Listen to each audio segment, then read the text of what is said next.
සුබ උදෑසනක් මාධ්‍යදී සියලුම සහෝදරුන්ට රජයේ විධායක නිලධාරීන්ගේ ඒකාබද්ධ කමිටුව හැටියට අද මෙම සාකච්ඡාව පවත්වනවා.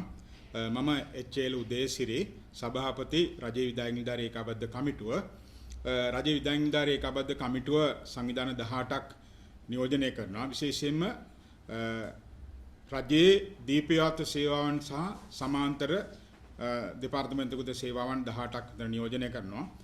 විශේෂයෙන්ම රාජ්‍ය සේවා ඉංජිනේරු සංගමය, අධ්‍යාපන පරිපාලන සේවා සංගමය, ගණක අධිකාරී සේවා සංගමය, ඒ වගේම තොරතුරු තාක්ෂණ සේවා සංගමය, ඒ වගේම කෘෂිකර්ම සේවා සංගමය, රාජ්‍ය ආයුර්වේද වෛද්‍ය නිලධාරීන් සංගමය, ඊළඟට රාජ්‍ය විද්‍යාත්මක නිලධාරීන්ගේ සංගමය, ඊළඟට මිනින්දෝරු සේවාවේ වෘත්ති සමිති එකතුව, ඒ වගේම තැපැල් සේවා සංගමය, කම්කරු නිලධාරීන්ගේ සංගමය, ජනහා සංඛ්‍යා ලේඛන සේවා සංගමය, කාර්මික අධ්‍යාපන සේවා සංගමය, ඊළඟට වාස්තු විද්‍යා සංගමය ඇතුළු සංවිධාන ඊළඟට රජයේ විද්‍යාපීඨ ආචාර්යවරුන්ගේ සංවිධානය ඇතුළු සංවිධාන 18ක් නියෝජනය කරනවා.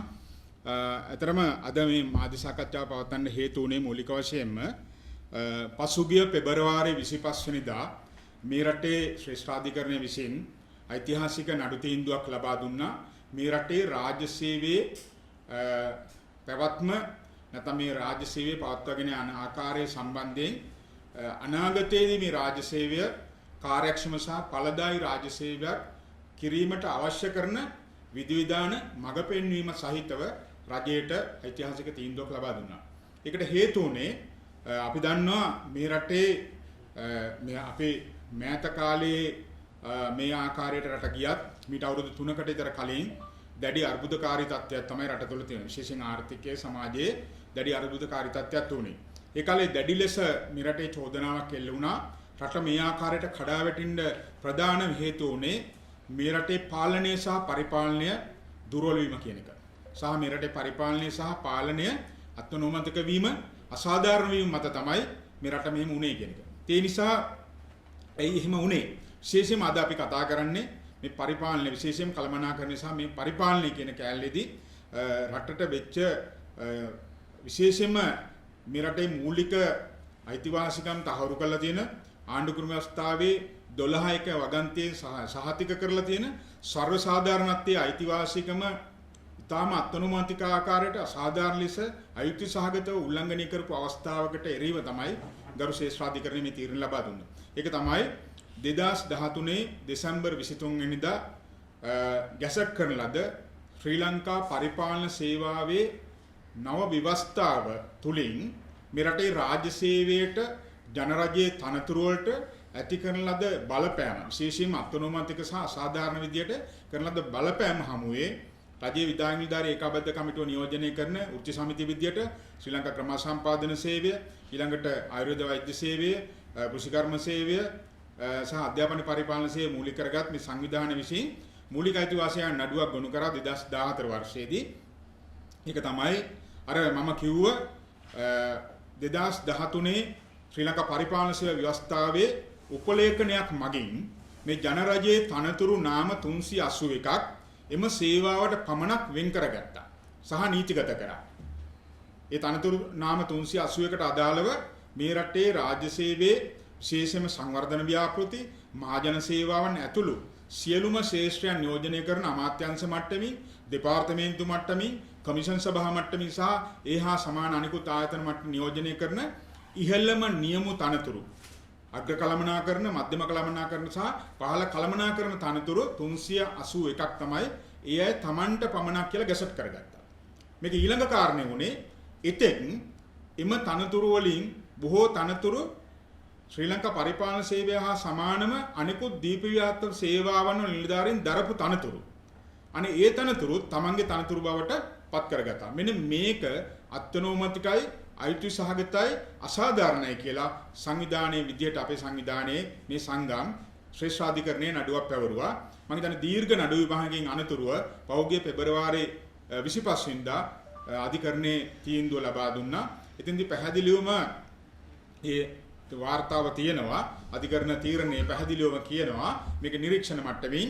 මොකද පැමිණිලිකරුවන් කිව්වේ මේක ඇත්තටම මේ ක්‍රියාව අසාධාරණයි, අයුක්ති සහගතයි. මේ තුල රාජ්‍ය සේවයේ අර අනිකුත් සේවාවන්ට හිමිතන අහිමි කරලා තියෙනවා සහ අනිකුත් සේවාවන්ට අනාගතයේ තරුණ දක්ෂ කුසලතාපූර්ණ තරුණ ජවය ආකර්ෂණය කර ගැනීමේ ගැටලුවක් තියෙනවා සහ අනිකුත් සේවා නොසලකා හැරීමක් තියෙනවා. මෙන්න මේක තමයි අධිකරණයේදී සංක්ෂිප්තව ඉදිරිපත් කරේ. නමුත් පැමිණිලිකරුවන්ගේ පාර්ශ්වයෙන් විශේෂයෙන් වගඋත්තරකරුවන්ගේ පාර්ශ්වයෙන් කවුද වගඋත්තරකරුවන් විදියට හිටියේ? රාජ්‍ය පරිපාලන අමාත්‍යාංශයේ ලේකම් රාජ්‍ය සේවා කොමිෂන් සභාව ඇතුළු රජය තමයි මේකේ වගඋත්තරකරුවනේ. ඒ අය කිව්වේ මේක රාජ්‍ය ප්‍රතිපත්තියක් මත ගත්ත තීරණයක්.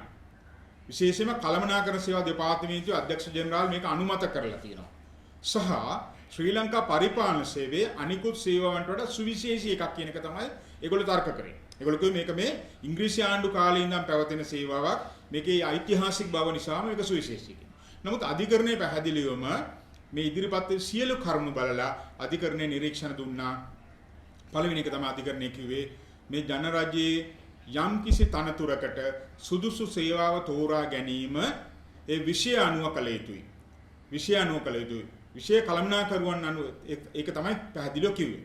ඒ වගේම අය කිව්වේ අධිකරණය කිව්වේ මේ තනතුරු දරන මේ සියලුම දීප්තියාප්ත සේවාවන් කියන්නේ විධායක සේවාවන්.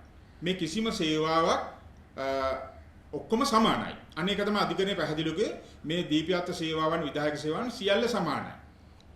ඒ වගේම කිව්වේ මේ තනතුරකට යම්කිසි තනතුර තෝරා ගැනීම කරනකොට ඒකට විධිමත් ක්‍රමවේදයක් අනුව කරන්න ඕනේ. නමුත් මේ අධිකරණය පැහැදිලිව කියලා තියෙනවා මේ තනතුරු 381 ශ්‍රී ලංකා පරිපාලන සේවාවට වෙන් කිරීම සඳහා ඒ අයට පමණක් වෙන් කිරීමේදී කිසිදු සාධාරණ විනිවිදභාවයක් සහිත විධිමත් ක්‍රමවේදයක් අනුගමනය කරලා නැහැ කියන එක. මොකද වගඋත්තරකරුවෝ අපොහසත් වුණා මේක සාධාරණ පදනමකින් අපි මේක කළා විෂය මූලික මේක කරා කියන එක කියන්නේ ඒ අය අපොහසත් වුණා. ඒ නිසා අධිකරණය කිව්වා මේ ඒක පිළිගන්න බෑ. අධිකරණය අතරම ඒක නිරීක්ෂණයක් විදිහට ඒක දුන්නා.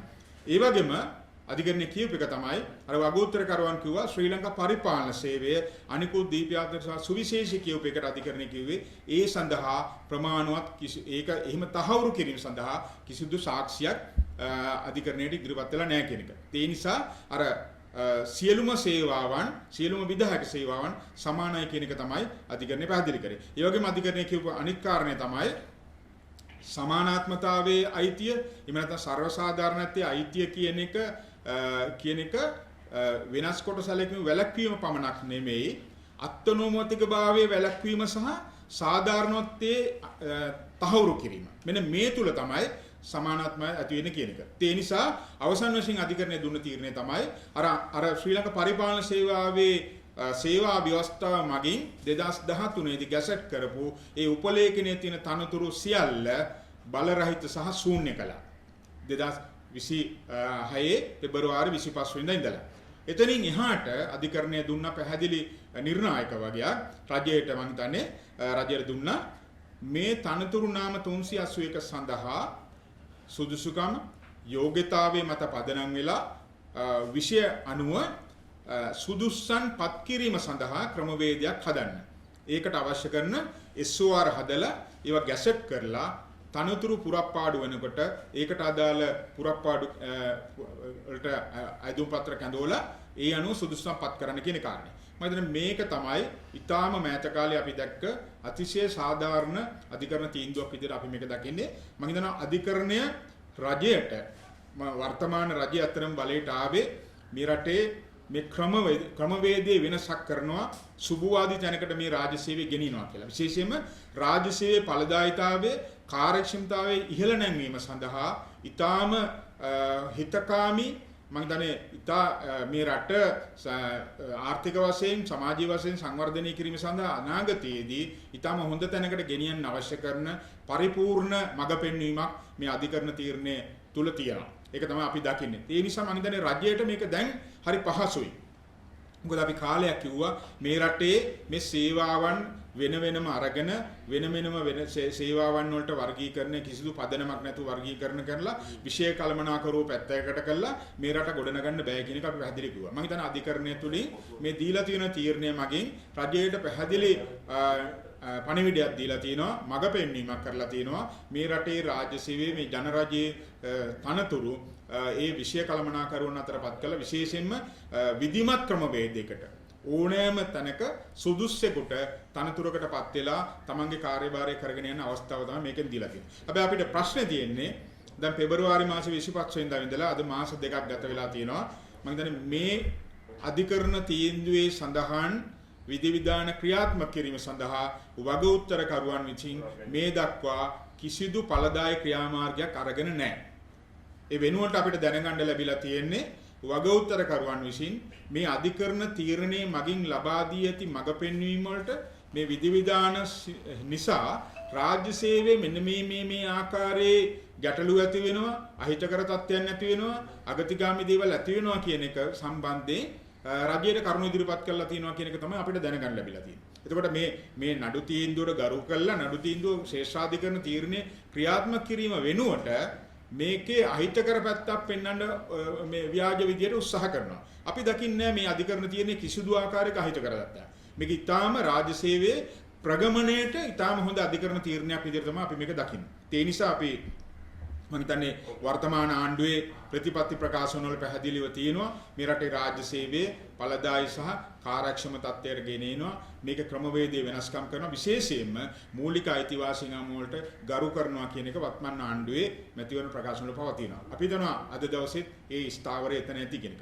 ඒ වගේම තමයි මේ ඒ නිසා අපි පැහැදිලිවම ජනාධිපතිතුමා ප්‍රමුඛ අමාත්‍ය මණ්ඩලයනොත් ඒ වගේම අපේ රජයේ විදියට ඉල්ලන්නේ මේ රටේ රාජ්‍ය සේවයේ හොඳ පරිවර්තනයක් සඳහා ලබා දීලා තියෙන මේ ඓතිහාසික ශ්‍රේෂ්ඨාධිකරණ තීරණය මත පදනම් වෙලා හොඳ ක්‍රමවේදයක් හදලා මේ රටේ තරුණ ජවය මේ කුසලතාපූර්ණ අලුත් නිලධාරීන් දක්ෂයෝ රාජ්‍ය සේවයට ආකර්ෂණය කරගන්නත් ඔවුන් රාජ්‍ය සේවය තුළ රඳවා ගන්නත් ඔවුන්ගෙන් ඒ සඳහා උපරිම දායකත්වයේ රටට ගන්නත් හැකිවන විදියට කඩිනුමින් වැඩපිළිවෙලක් හදන්න කියලා තමයි අපි මේ ඉල්ලන්නේ.